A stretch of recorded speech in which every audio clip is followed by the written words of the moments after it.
I'm ready for more. Tell them I'm ready for more. Today, from NRG Stadium in Houston, Texas,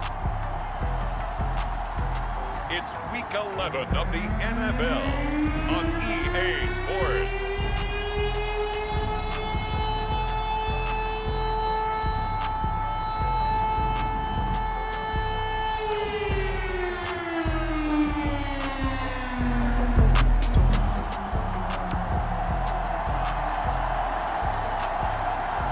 Nothing on the scoreboard, 0-0 as the offense gets ready to take over the football.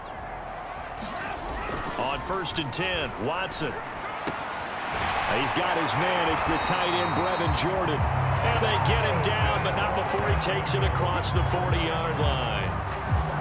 Man coverage on the left side, so I really like the design of this play because they opened up the field and brought their tight end the other way on a crossing route. That's a lot of ground to cover if you're a defender. I've been there before, unable to stay with his man there. And they'll get this well past midfield before being stopped just before the 35. Now, after the completion, we're going to get a timeout, an injured player. So from Philadelphia territory now, here's a 1st and 10 at the 37-yard line. While the training staff works on him, we'll step aside and be right back. No gain on the play there, 2nd down. Defensively here, you're facing a top 5 team in terms of points scored in the NFL. So when they're that high-powered, you've got to find a way to hold them under 20, because to me, that's the magic number. 20 points scored, you give yourself your best chance to win. So if they're up around 24, 28, 30, they could be in some trouble. I think so, because then you turn it into a shootout, and that means your offense has to keep pace. An incomplete pass on 2nd down. It muddles things a little bit here. This is 3rd and 10. Watson now to throw. And that is incomplete. 4th down now looming after Philly's defense stands tall in coverage. One thing that you're going to see from this offense is that they love the matchup with their wide receivers against this secondary. That one wasn't successful, but don't expect them to back away from attacking all game long.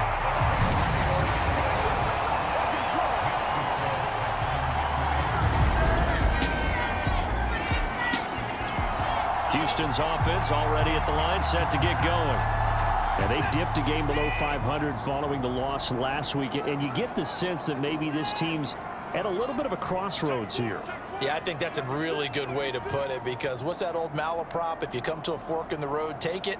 Because this crew, they're losing ground fast. They've got to start winning some ball games. And the good teams, they're starting to separate themselves, and these guys are being left behind.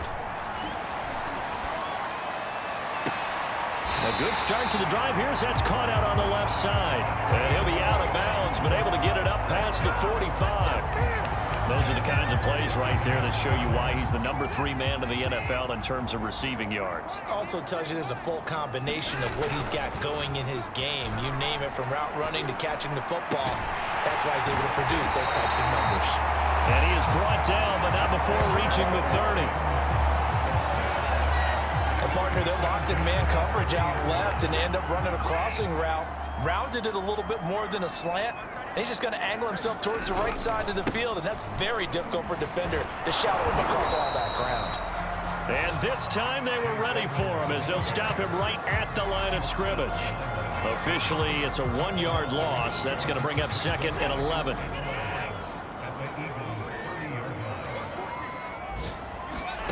From the gun, here's Watson.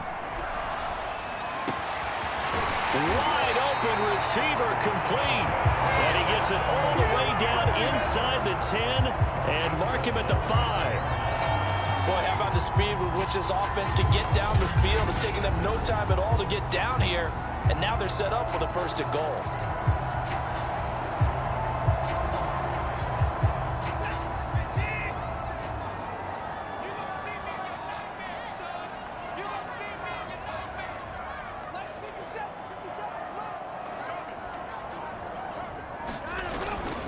Trying to pound it in here with Michel. And he's going to get him about 3 yards closer. He's down to about the 2.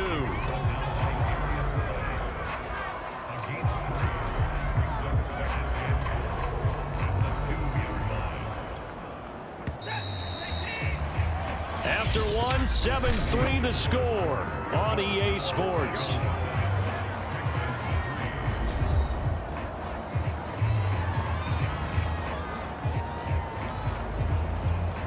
Second and goal, and they will try again from the 2-yard line. Michel again. And I think they stopped him again. They did at the 1-yard line. It'll go as no gain on the play, and now they're looking at a 3rd and goal. 3 tight ends up front here. 3rd and goal.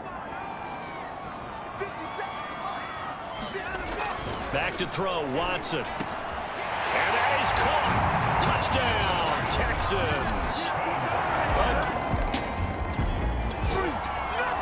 All right, the offense back out there now. Let's see what they can put together.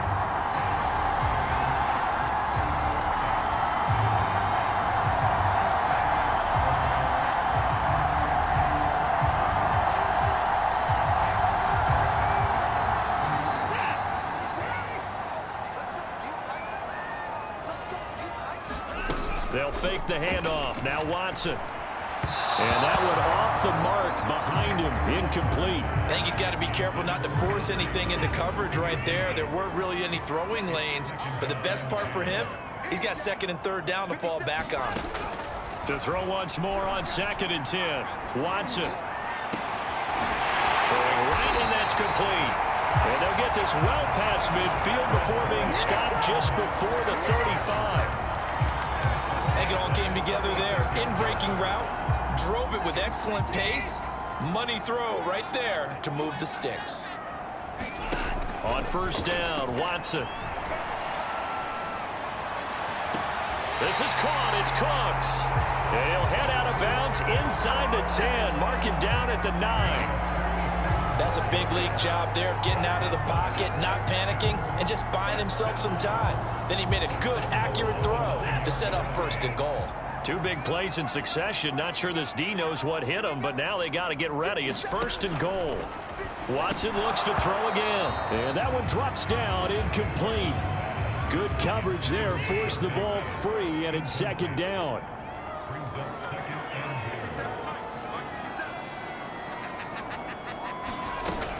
On 2nd down, this is Edmonds.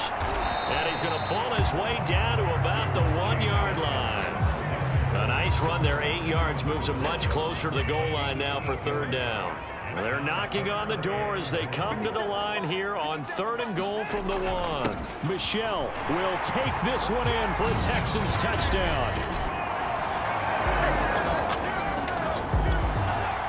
All right, the offense back on the field here. Let's see what they can do on this play.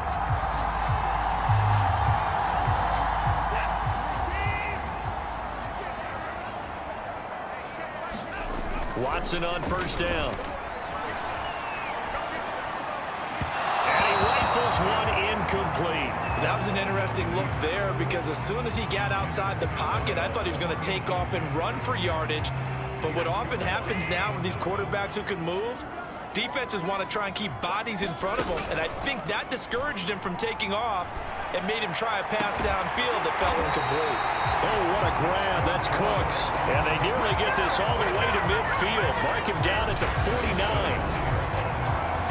Time to give some credit to the big fellas, the offensive line here, because you've got to have good protection on crossing routes because you got to give your receiver time to work all the way across the field. That time able to scan the field, spot his receiver moving left to right, and make a good, accurate throw. Thank you, guys. And we've hit the 2-minute mark in this first half of action.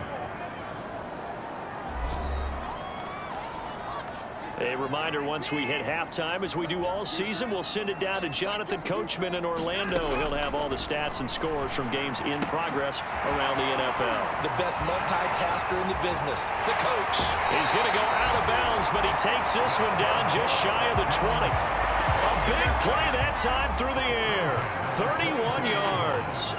So the big play gets him all the way down to the outskirts of the red zone here for 1st and 10.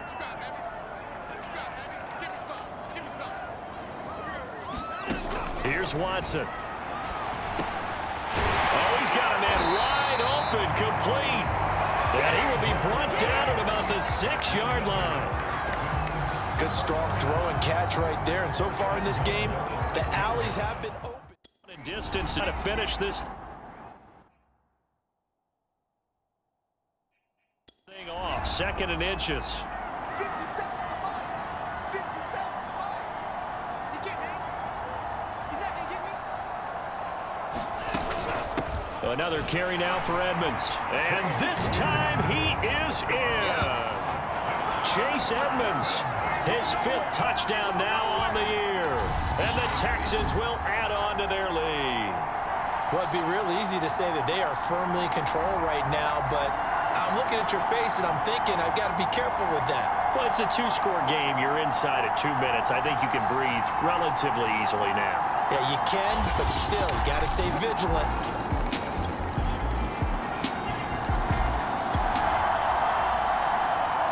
So now we're in the final minute of the game in the 4th quarter as this offense gets ready to take over.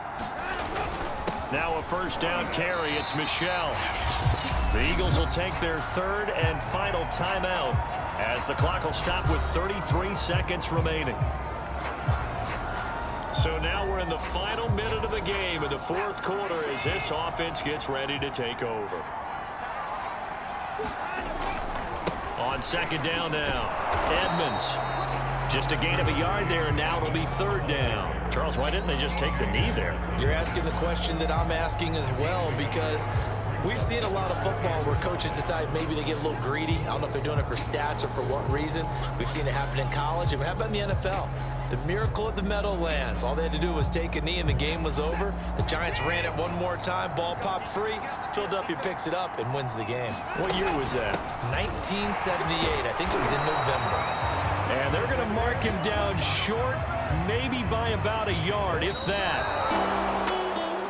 But, Charles, we saw a comeback bid fall just a little short, but give them credit. They were able to hold on, withstand that comeback, and ultimately win it by the slim margin. And bottom line, when it's all said and done, they don't ask you how much you won by. They just want to know, did you win? That they did.